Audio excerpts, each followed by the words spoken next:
But I've come to the dreaded conclusion that I no longer care what happens to these characters and their stinky world. Okay, so Battle Mage. Peter A. Flannery penned this hefty tome in February of 2017. He did so through Blackheart Books.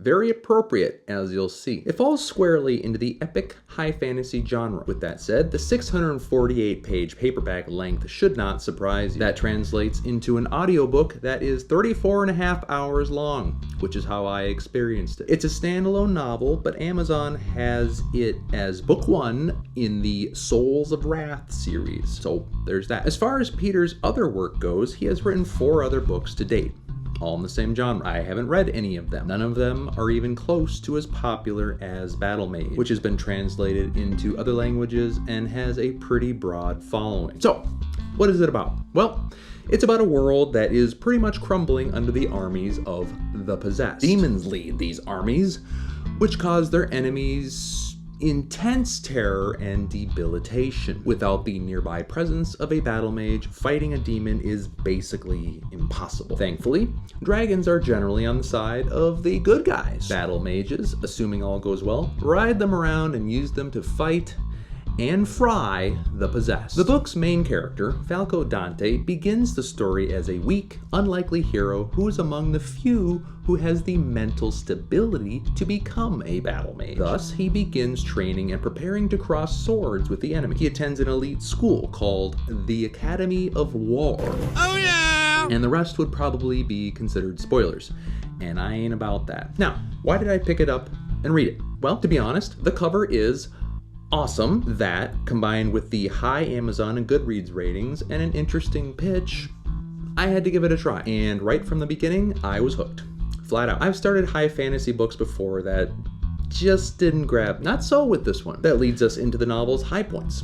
The first of these is the world building.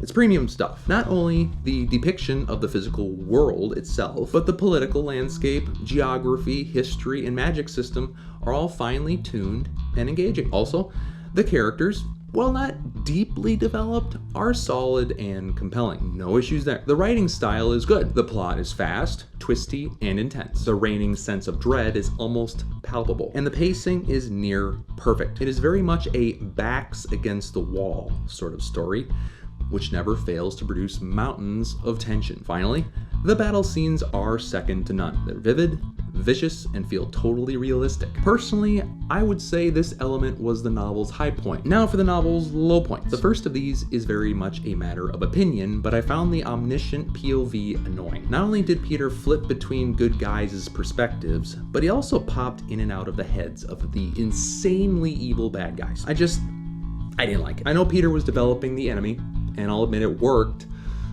but I just didn't like it. Another thing I didn't like was how open-ended the ending felt. Without spoiling anything, I thought it could have been concluded on a more concrete, redeeming note, especially after so many pages of grim, dark hopelessness. That said, let's quickly hit some content warnings.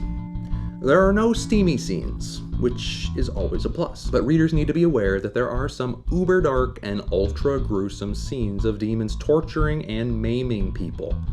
Like, I'm not messing around. It gets rough. And it sort of came out of nowhere. Where profanity is concerned, watch your profanity, there wasn't much to speak of. At least, not that I can remember. In the realm of drugs, there weren't any. And as far as scary stuff, yeah, there's definitely a powerful element of evil that, in the story, leaves non-battle mage characters basically crippled. So, there's that. Now, how would I rate it? Well, the story gets a 5 out of 5. The plot excellently takes a weak character and shapes him into a strong one. The delivery gets a 4 out of 5. Again, I could have done without the shifting Omni point of view. And last, the enduring messages and themes get a 3 out of 5. Beyond the standard themes of faith, courage, and friendship, there wasn't much to speak of. Peter did a fine job with these themes, which I applaud, but they are somewhat cliche. With that said, should you read Battle Mage? Well, considering it would take you between 25 and 35 hours to read, I would actually say no. You should not take the time to read it, especially if you're not a high fantasy buff. It's not going to change your life, and it has a really depressing take on the afterlife. Basically, when you die, you suffer forever. There's no alternative. Nice. Obviously, it's just a story, but that just didn't appeal to me. So, There you go. And now for the part y'all have been waiting for. Let's read a few snippets of some 1-star reviews because they are just so darn entertaining. Please keep in mind that I'm not reading these to bash the novel. I just gave you my comprehensive opinion on it. These are strictly for entertainment value. Okay, review number 1. I'm calling this one at 50%. I started doing some serious skimming at 25%, but I've come to the dreaded conclusion that I no longer care what happens to these characters and their stinky world. Alrighty then. Review number 2. This may be the worst book I have ever finished. Well, sir, I don't know what to say. Review number 3. People die, but none of the deaths are of any real significance, and the feelings of guilt and remorse Falco and his friends felt were not felt by myself. I mean, how could I care when most characters were forgotten until the author needed a name to put to a corpse? Alrighty then. Well, I hope you enjoyed those as much as I did. Please subscribe if you want to see more videos like this. If there's a book that has your attention, but you're not sure if you should, spend time reading it, leave me a comment, and I'll see what I can do. Thanks for watching.